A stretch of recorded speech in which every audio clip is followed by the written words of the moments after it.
जय हिंद दोस्तों, मैं हूं दुर्गेश सिंह और आपका स्वागत करता हूं ईगल केमिस्ट्री क्लासेस के ऑनलाइन प्लेटफॉर्म पर संभव बैच में। दोस्तों, हम लोग पढ़ रहे थे सॉलिड स्टेट। सॉलिड स्टेट में अभी हमने देखा सॉलिड क्या होता है, सॉलिड कितने प्रकार का होता है, क्लासिफिकेशन ऑफ सॉलिड।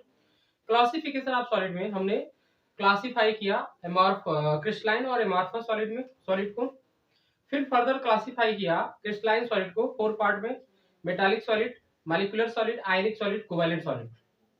फिर उसके बाद हम लोगों ने पर्टिकुलर बारी बारी से सभी को देखा।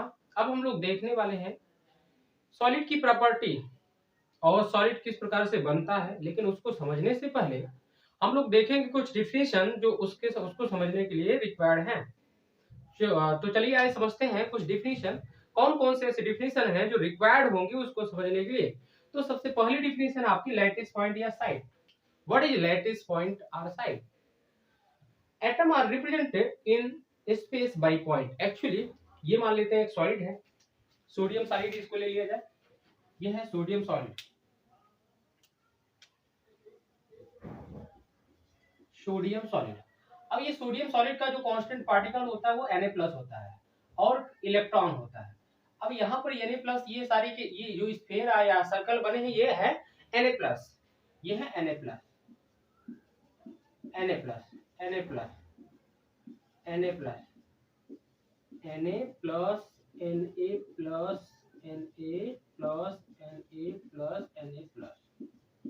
ठीक। मतलब ये जो स्फीयर है सोडियम आयन को रिप्रेजेंट कर रहे हैं।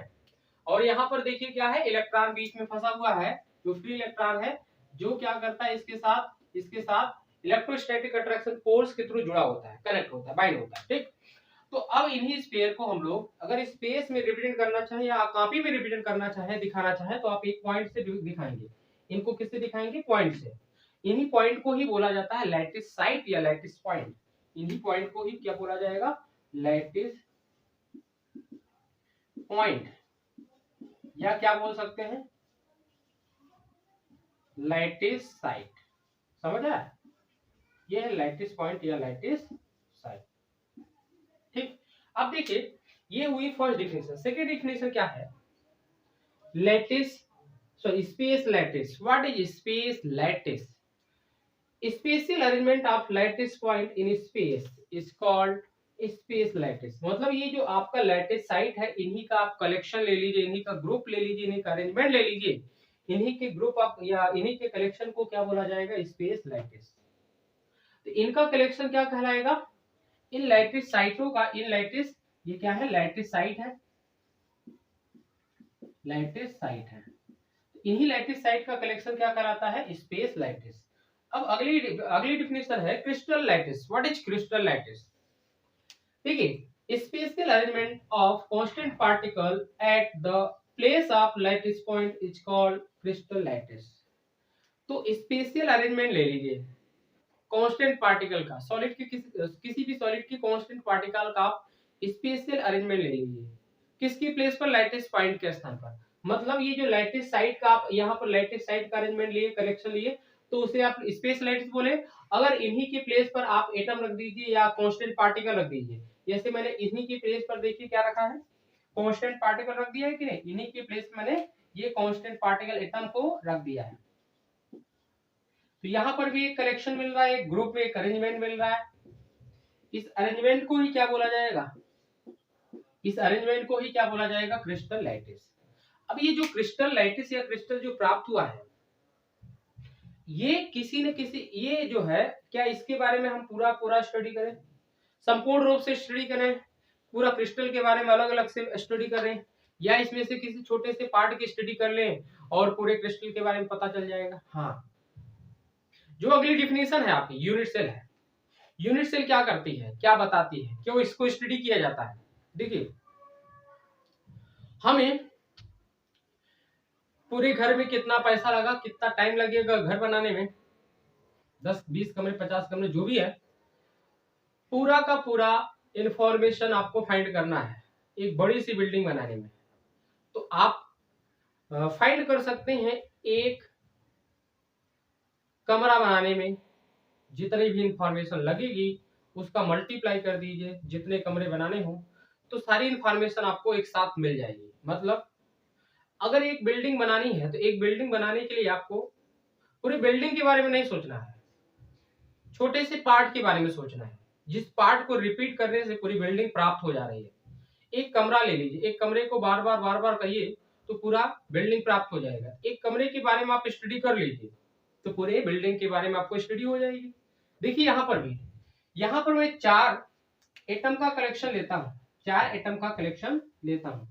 यह स्मॉलेस्ट पार्ट है इस क्रिस्टल का, इस क्रिस्टल का यह एक स्मॉलेस्ट पार्ट है।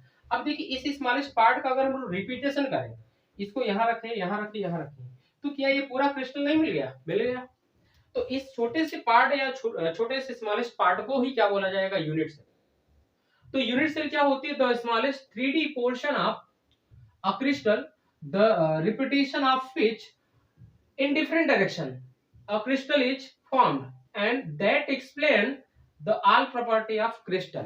देखिए वो छोटा सा मतलब स्मॉलेस्ट पार्ट भी होना चाहिए और उसके रिपीटेशन से पूरी क्रिस्टल का निर्माण भी होता है, और वही स्मॉलेस्ट पोर्शन पूरे के पूरे क्रिस्टल का, पूरे के पूरे क्रिस्टल के बारे में इंफॉर्मेशन भी दे रहा हो, उसकी सारी प्रॉपर्टी को भी एक्सप्लेन कर रहा हो। एक्चुअली किसी क्रिस्टल के बारे में स्टडी करने के लिए हम लोग यूनिट सेल पढ़ते हैं। अगर आप जो यूनिट सेल एज्यूम कर रहे हैं वो यूनिट सेल उस क्रिस्टल के बारे में जिसको आप स्टडी करना चाहते हैं उसके बारे में एक्सप्लेन ही नहीं कर पा रहे, उसकी प्रॉपर्टी को एक्सप्लेन ही नहीं कर पा रहे, तो क्या यूनिट सेल आप जो एज्यूम किए हैं गलत है कि सही है? गलत है। तो आप उतनी बड़ी यूनिट सेल लेंगे जिससे उस क्रिस्टल के बारे में आपको संपूर्ण जानकारी प्राप्त हो जाए। समझ आएगा? चलिए ये हुआ आपका यूनिट सेल। अब देखिए यहाँ पर मैंने इसी यूनिट सेल को बनाया है, यहाँ पर इतनी पोर्शन को मैंने लिया, इतनी पोर्शन को लेकर रिपीट किया तो देखा पूरा का पूरा क्रिस्टल प्राप्त हो गया। इसी पोर्शन को मैंने यहाँ बना दिया है, ये आपकी क्या हो जाएगी? यूनिट सेल हो जाएगी। ठीक। अब यूनिट सेल जो है, आप सोच रहे हो कि सर एक एटम को ले लिया जाए तो भी तो यूनिट सेल हो सकती है।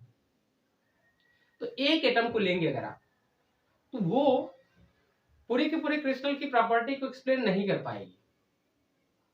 एक एटम लेंगे अगर आप तो पूरे के पूरे क्रिस्टल के बारे में एक्सप्लेन नहीं कर पाएगी। ये आगे की बातें हैं इसलिए यहाँ नहीं बता रहे हैं, अभी आप समझिए सिर्फ यूनिट सेल का मतलब क्या होता है। स्मॉलेस्ट पोर्शन होता है जिसके रिपीटेशन से होल क्रिस्टल का निर्माण होता है, और वो स्मॉलेस्ट पोर्शन पूरे संपूर्ण क्रिस्टल की इंफॉर्मेशन देता है, संपूर्ण क्रिस्टल के होल क्रिस्टल की प्रॉपर्टी को एक्सप्लेन करता है। आइए हम लोग देखते हैं यूनिट सेल का क्लासिफिकेशन। तो हेडिंग डालिएगा classification of unit cell, classification of unit cell.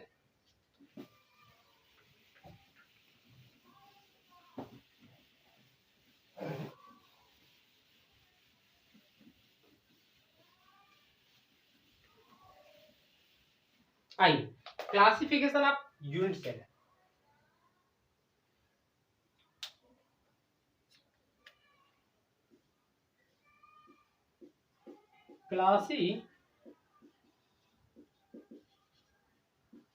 Classification of unit cell. इसके क्लासिफिकेशन में सबसे पहला देखते हैं हम लोग 1D unit cell. 1D unit cell ये कैसे प्राप्त होती देखिएगा।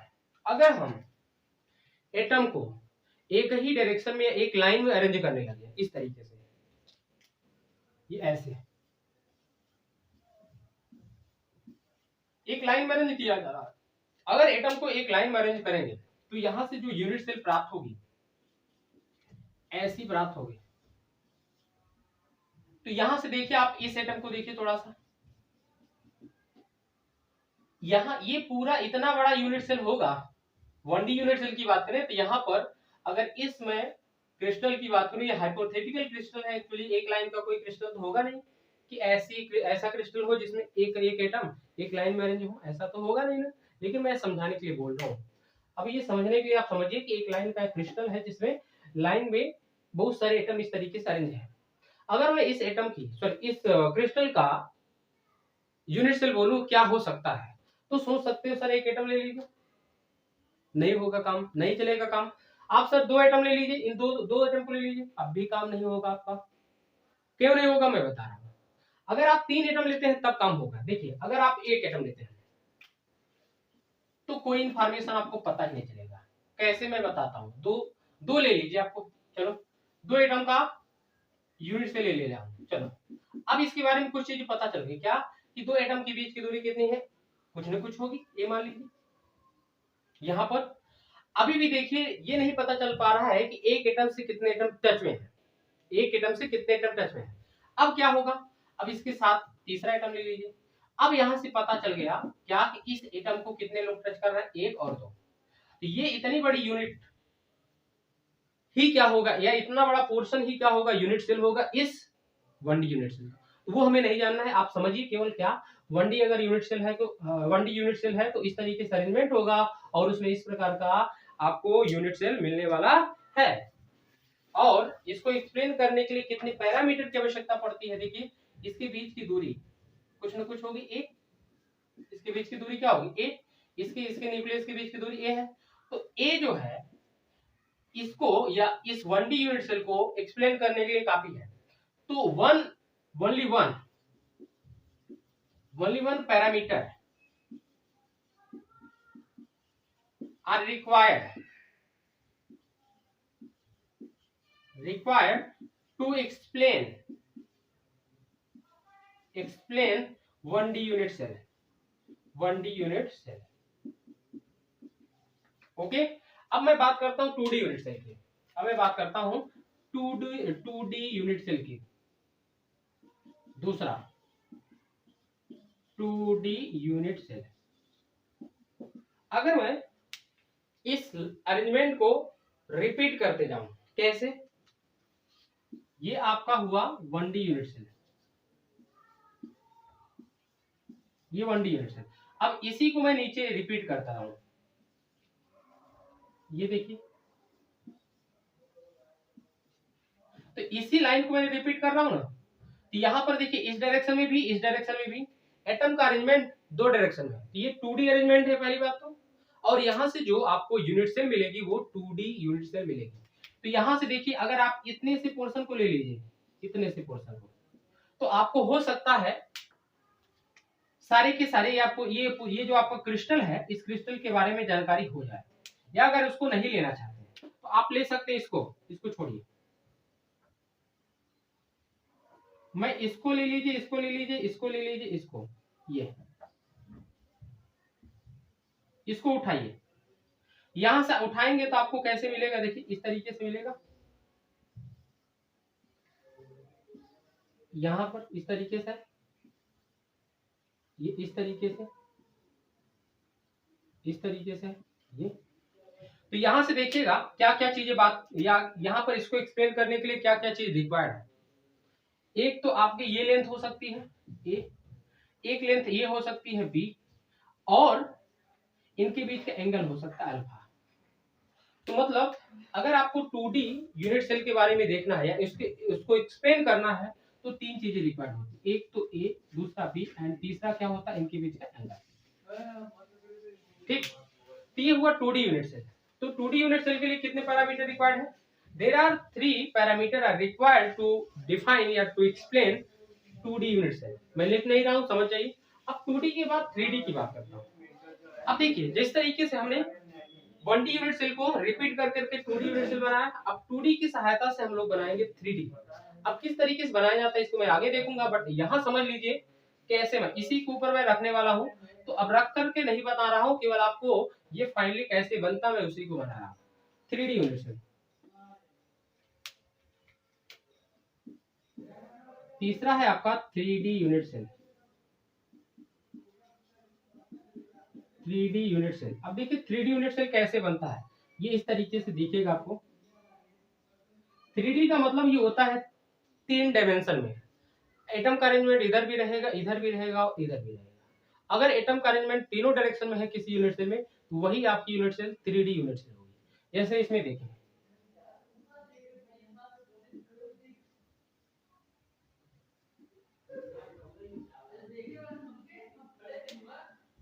ये देखिए ये पीछे वाले एटम है, ये पीछे वाले एटम है, ठीक। अब इसके ऊपर एटम ये रखा है, ये रखा है, ये रखा है, ये रखा है। तो यहाँ पर अरेंजमेंट जो है इस डायरेक्शन में भी है, इधर भी है, नीचे भी है, मतलब तीनों डायरेक्शन में है एटम का अरेंजमेंट। ये 3D यूनिट सेल हुआ। अब इसको डिफाइन करने के लिए कितने पैरामीटर की आवश्यकता पड़ती है? एक तो साइड ए, दूसरी साइड बी, तीसरी साइड सी, और इनके बीच के अंदर अल्फा, बीटा और गामा। मतलब A, B, C and alpha, beta, gamma. There are 6 parameters are required to explain 3D unit cell.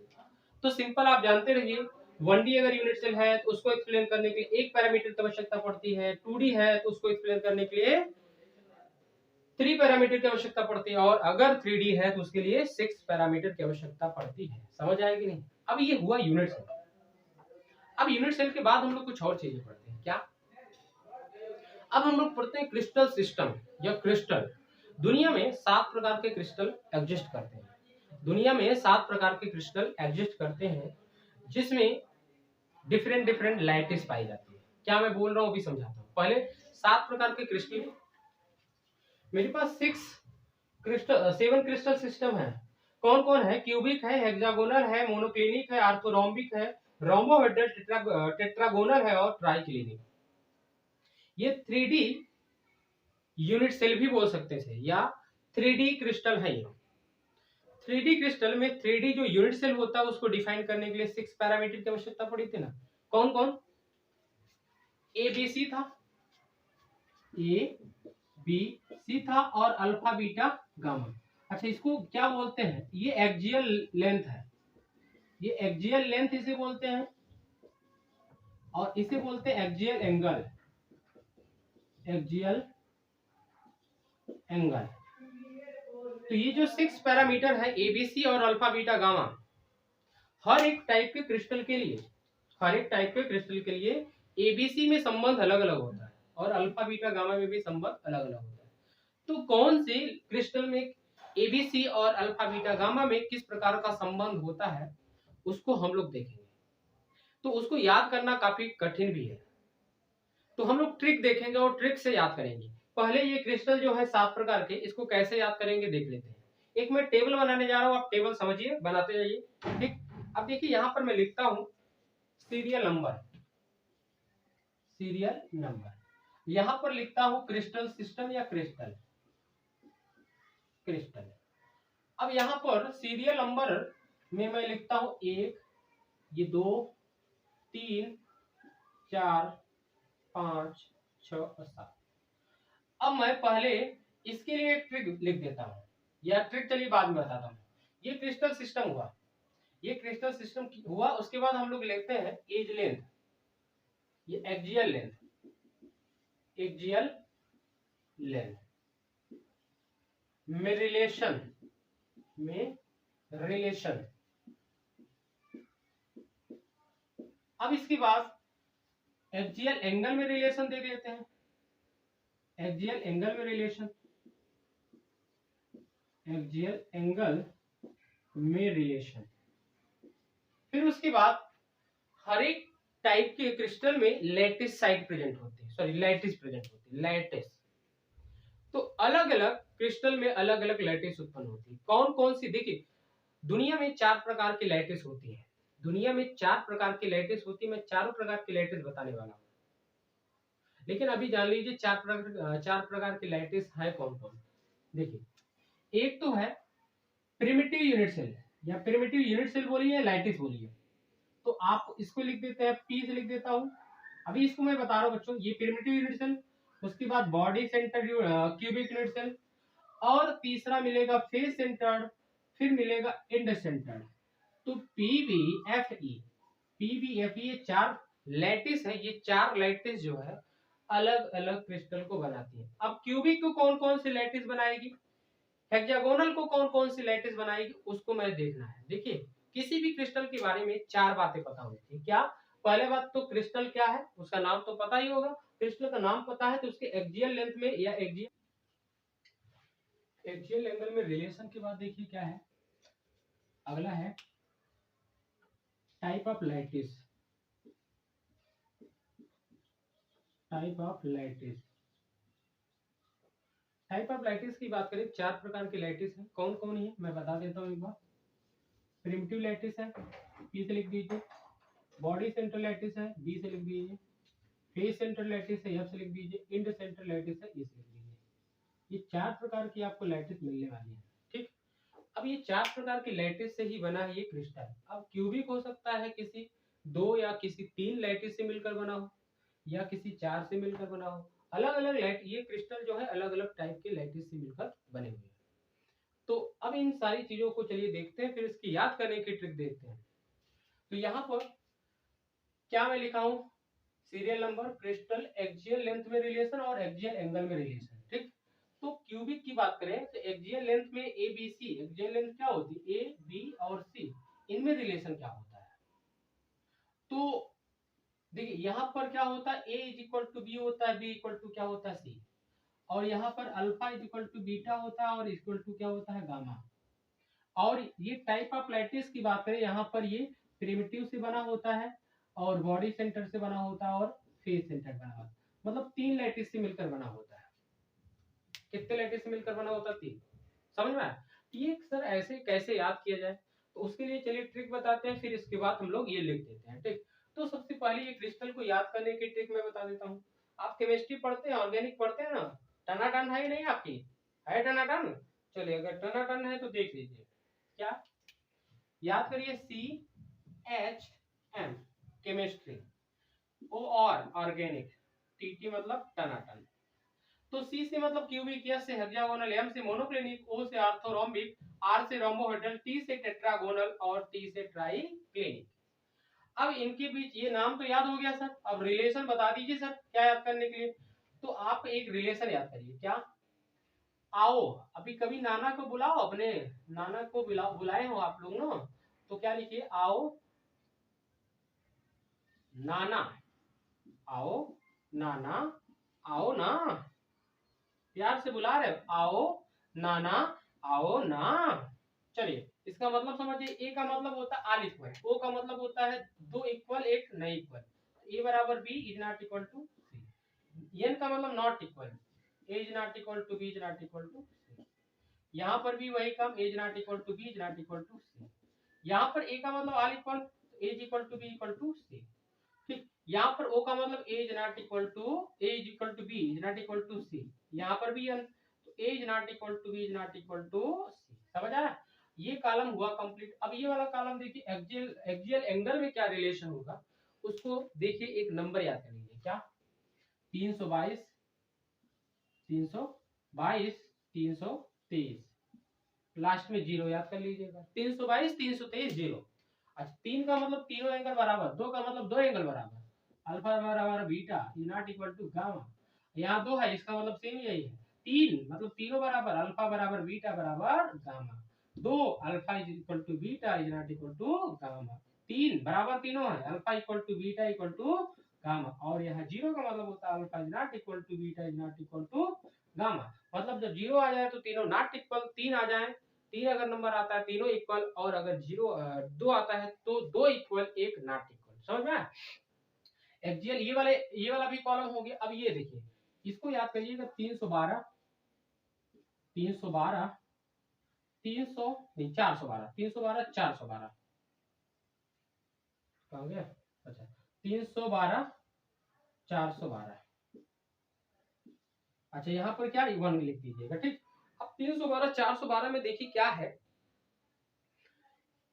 आप क्या करिएगा, ये PBF यही सीरियल रखिएगा। जब 3 रहे ना, ये 3 लैटिस मतलब ये क्यूबिक कितने लैटिस बना है, 3। 1 का मतलब ये आप हेक्सागोनल कितने लैटिस मिलकर बना है, 1।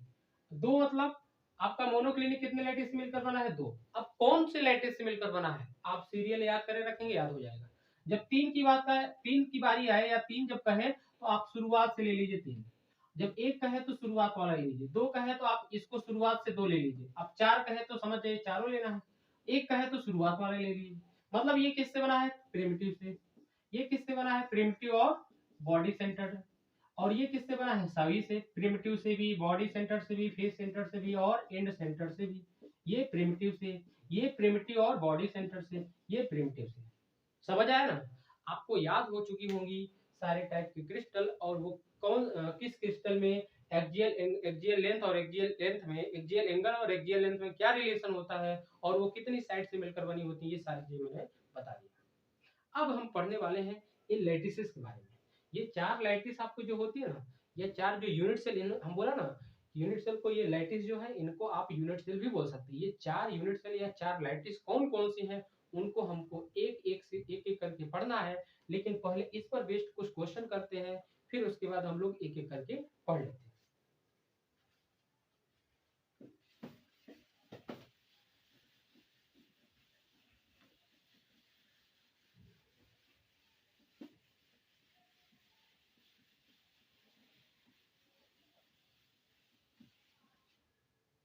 देखिए इस पर किस प्रकार का क्वेश्चन बनता है मैं बता देता हूँ आपको। क्वेश्चन देखिए किस प्रकार से पूछेगा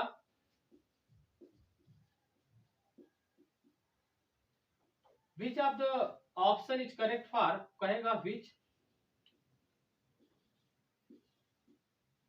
of the following option is correct for hexagonal unit cell, hexagonal crystal. चलिए क्वेश्चन करिए, आपको मैं ऑप्शन दे देता हूं। A is equal to B is equal to C. दूसरा ऑप्शन देता हूं A is not equal to B is not equal to C. तीसरा ऑप्शन देता हूं A is equal to B is not equal to सी।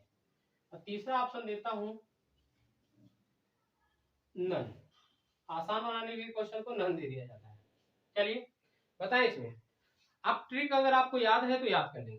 क्या था? आओ नाना आओ ना, तो CHM था, CHM था ना। ये क्या है? हेक्सागोनल, तो सेकंड नंबर है। तो बताएं एक्सियल लेंथ को याद करने की ट्रिक क्या था? 322 नहीं, आओ नाना आओ ना, आओ नाना आओ। तो बता ए का मतलब 1 इक्वल, ओ का मतलब 2 इक्वल। इसका मतलब हेक्सागोनल में दो साइड या जो एक्सियल लेंथ इक्वल होती है, एक नॉट इक्वल। तो बताएं इसमें कौन सा ऑप्शन? इसमें तीनों इक्वल नहीं होगा, इसमें तीनों नॉट इक्वल, ये भी नहीं होगा, इसमें 2 इक्वल एक नॉट इक्वल, यही सही हो जाएगा। तो इस तरीके से आपको क्वेश्चन पूछेगा। और क्या पूछ सकता है? पूछ सकता है कि देखिए दूसरा क्वेश्चन मैं देता हूं, पूछेगा मोनोक्लिनिक क्रिस्टल किससे फॉर्म होता है, किस लैटिस से, कितने लैटिस से बना है, या कौन कौन सी लैटिस से बना है। ऑप्शन दे देता हूं, ऑप्शन दे देते हैं, या चलिए ऑप्शन दे देता हूं।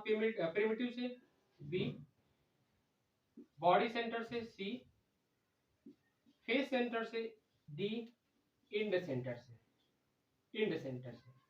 अब बताएं इन सभी से बना है या किसी दो से या किसी एक से। और मोनोक्लिनिक, तो बताएं क्रिस्टल का नाम किस तरीके से याद करते हैं? CHM, M का मतलब मोनोक्लिनिक होता है ना। अच्छा यहाँ पर जो आप लैटिस को याद करने के लिए मैं ट्रिक बताया था, नंबर वो क्या था? 312 412, 312 412। तो यहाँ पर क्या आ रहा है? नंबर 2 आ रहा है। इसका मतलब दो लैटिस से बना है। कौन कौन सी लैटिस हो सकती है बताएं? शुरुआत में बोला था PBFE होता है, तो अब बताएं PB, यही शुरुआत की दो है, इन्हीं दो लैटिसों से मिलकर बना होगा मोनोक्लिनिक। तो आंसर आपका हो जाएगा P, और क्या हो जाएगा? B। समझ में आया? इस तरीके से आपको एंगल में रिलेशन दे देगा। आप क्वेश्चन समझ पा रहे हैं किस तरीके से देगा? तो अब आपको अगर इतने ये दो क्वेश्चन समझ में आ गए तो किसी भी प्रकार का क्वेश्चन इसमें 100% कर लोगे, क्योंकि सेम सभी में करना होता है। आपको अल्फा बीटा गामा में रिलेशन दे देगा, या आपको इसमें अल्फा बीटा गामा दोनों में रिलेशन दे देगा, तो क्या मैच नहीं कर पाएंगे? मैच कर लेंगे, इजीली मैच कर लेंगे। तो चलिए इसके बाद हम लोग आगे लैटिसेस को पढ़ते हैं। 4 टाइप की आपके लैटिस या 4 टाइप की यूनिट सेल जो है उनको पढ़ते हैं कल अगले वीडियो में। धन्यवाद।